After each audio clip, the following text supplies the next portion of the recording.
Taste the Daily. Salem மாவட்டம் மதியம்பட்டி திருமணி முத்தாற்றில் சாக்கடை மற்றும் சாயக்கழிவு கலந்ததால் ஆற்றில் நுரை பொங்கி காணப்படுவதாக அப்பகுதி மக்கள் குற்றம் சாட்டியுள்ளனர். சேலம் மாவட்டத்தின் பல்வேறு பகுதிகளில் கனமழை பெய்த நிலையில் ராசிபுரம் அருகே மதியம்பட்டி வழியாக செல்லும் திருமணி முத்தாற்றில் சாக்கடை மற்றும் சாயக்கழிவு நீர் கலப்பதால் ஆற்றில் நுரை பொங்கி காணப்படுகிறது. சாயப்பட்டறை தொழிற்சாலைகளில் இருந்து கழிவு நீரை ஆற்றில் கலப்பதால் ஆற்று நீர் கருப்பு நிறத்தில் துர்நாற்றத்துடன் காணப்படுவதாக பொதுமக்கள் குற்றம் சாட்டியுள்ளனர். மேலும் திருமணி முத்தாற்றில் வெள்ளப்பெருக்கு ஏற்பட்ட நிலையில் தரைப்பாலம் மூழ்கியதால் இரு கிராமங்களுக்கிடையே போக்குவரத்து துண்டிக்கப்பட்டது. விருதுநகர் மாவட்டம் அருப்புக்கோட்டை சின்ன புளியம்பட்டி பகுதியில் செல்போன் டவர் அமைக்க எதிர்ப்பு தெரிவித்து அப்பகுதியைச் சேர்ந்த பெண்கள் உள்பட ஏராளமானோர் நகராட்சி அலுவலகத்தை முற்றுகையிட்டு அதிகாரிகளிடம் மனு அளித்தனர்.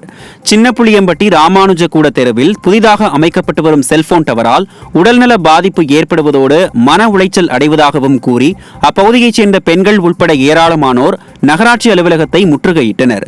மேலும் செல்போன் டவர் கட்டுமான பணிகளை தடுத்து நிறுத்த வலியுறுத்தி நகராட்சி அதிகாரிகளிடம் அந்த பகுதி மக்கள் கோரிக்கை மனுவும் அளித்தனர். கள்ளக்குறிச்சி மாவட்டம் பாண்டூர் ஊராட்சியை உளுந்தூர்பேட்டை நகராட்சியுடன் இணைத்ததற்கு எதிர்ப்பு தெரிவித்து பொதுமக்கள் சாலை மறியலில் ஈடுபட்டனர். உளுந்தூர்பேட்டை அருகே உள்ள பாண்டூர், காட்டுநெமிலி, செங்குறிச்சி உள்ளிட்ட 7 ஊராட்சிகளை உளுந்தூர்பேட்டை நகராட்சியுடன் இணைத்துள்ளதாக கடந்த வாரம் அரசாணை வெளியிடப்பட்டது. இதற்கு எதிர்ப்பு தெரிவித்து பாண்டூர் கிராமத்தைச் சேர்ந்த 300க்கும் மேற்பட்ட பொதுமக்கள் சாலை மறியலில் ஈடுபட்டனர்.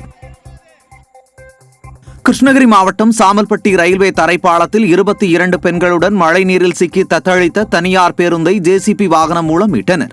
ஊத்தங்கரை பகுதியில் தனியார் நிறுவன ஊழியர்களை ஏற்றிக்கொண்டு கிருஷ்ணகிரி நோக்கி சென்ற பேருந்து சாமல்பட்டி தரைப்பாலத்தில் தேங்கிய மழைநீரில் சிக்கி பழுதாகி நின்றது. இதனால் பேருந்தில் சிக்கிய 22 பெண்கள் நீரில் இறங்க முடியாமல் தவித்து வந்த நிலையில் அருகில் இருந்த நபர்கள் ஜேசிபி உதவியுடன் பேருந்தை தரைப்பாலத்தில் இருந்து மீட்டனர்.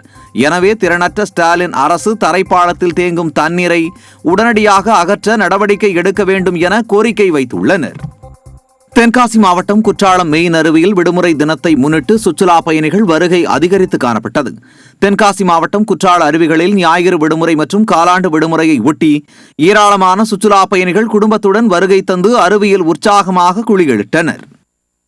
புதுக்கோட்டையில் பெய்த கனமழையின் காரணமாக கோவில், அரசு அலுவலகங்கள், விளையாட்டு மைதானத்தில் மழைநீர் புகுந்ததால் மக்களின் இயல்பு வாழ்க்கை பாதிப்படைந்தது. புதுக்கோட்டை மையப்பகுதியில் பெய்த கனமழையால் வட்டார போக்குவரத்து கழகத்தில் நிறுத்தி வைக்கப்பட்டிருந்த வாகனங்களில் தண்ணீர் புகுந்து சேதமடைந்ததால் வாகன ஓட்டிகள் வேதனையடைந்தனர்.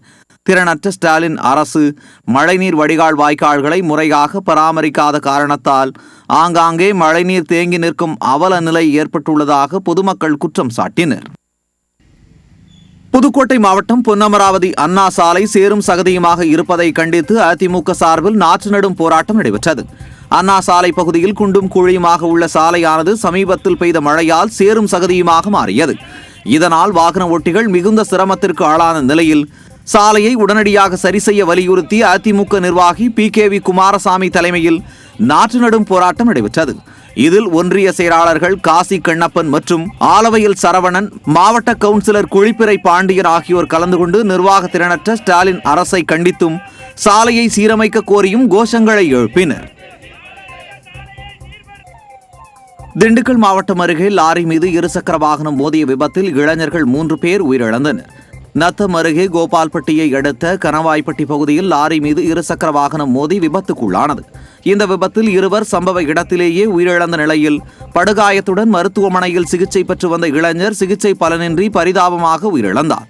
தகவல் அறிந்து சென்ற போலீசார் இறந்தவர்களின் உடலை மீட்டு பிரேத பரிசோதனைக்காக அனுப்பி வைத்தனர்.